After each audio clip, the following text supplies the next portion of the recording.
Hi there, today we're going to talk about the foam roller. I will show you where you're supposed to place those foam rollers and what muscle you're supposed to rolling, let's say this way, and which muscle you don't.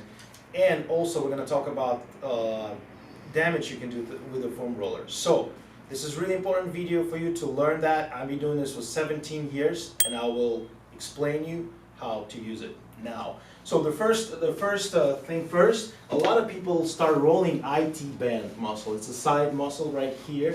It's a little tiny muscle actually. Most of the partial of the muscle, it's a tendon and it's not stretchable.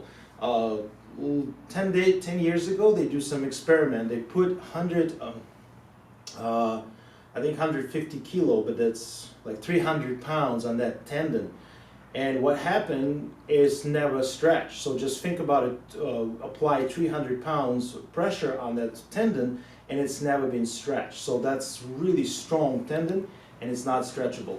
All you can do, you can just roll this real partial up here. It's called tensor fasciae lata, and also you can roll the gluteus medius, glutes, your butt. So because we sit, we lean side to side, and that's what it is. So I saw a lot of people lay down like this and they roll it, that IT band. It's really painful, uncomfortable. This is not the way to go. So what you're doing here, you just sit down on the foam roller straight. Now which side do you want to do? For the camera purpose, I'm going to do left one.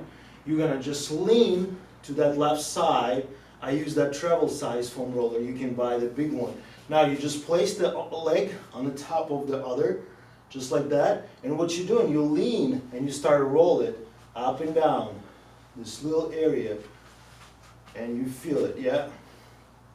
It's a David doing behind the camera. Yeah, you see you kind of like lean, just right here, yep. A little bit lean more to the side, perfect, right there. Do you feel that spot? Yep, and sometimes you're gonna hit that sensitive spot because it's a hip.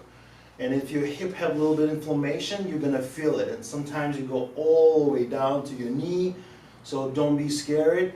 Like I said, if this is painful, stop doing it. All the time, if this is pain, don't go, where's the pain? It means it's not working. All right, that's the next big mistake. People start using this foam roller for the lumbar area and put too much pressure on that disc. If you have lordose or lower cross syndrome, which means your spine is already push it forward, tilt it forward, you're going to apply more pressure, it's going to create too much stress on the disc, so you don't want that. What you can do is to roll the upper body. People roll calf muscle, it's absolutely okay. People lay down with the chest and roll the chest area, it's also good. So, but skip the lumbar area, don't be here, go all the way down to that thoracic. Let's say when you feel that, when you bend, that's what the area you want to place this. If you put too low, you're not going to feel that bend right under this foam roller. So it's right in here, and what I'm doing here, I'm just spread my arms in 120 degrees and just lay down up here and kind of bounce forward and backward. And it's activating my muscle between my shoulder blades. I can roll my arms in and out. I feel that rhomboids is active, the lats muscle, every muscle between your shoulder blades, they start getting a little bit active. So now I get a little bit lower and do the same thing, stretch up and down, and I feel a lot of pop right now because what's happening, I get that flexion and extension in my spine, and it's amazing. If your facet is not close, if your disc shifted a little bit or is still open because we lean too much, that's going to be locked.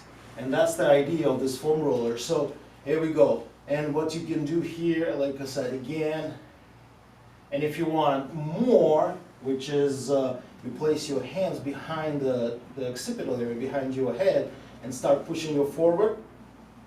Oh, and just adjust it. You feel that big pop in my neck? It's feel amazing. And it's not forced, like I said, light. You can turn, push, left and right, just make sure there's no any pain. And that's basically what you do with the foam roller. People say, what about the quadriceps muscle?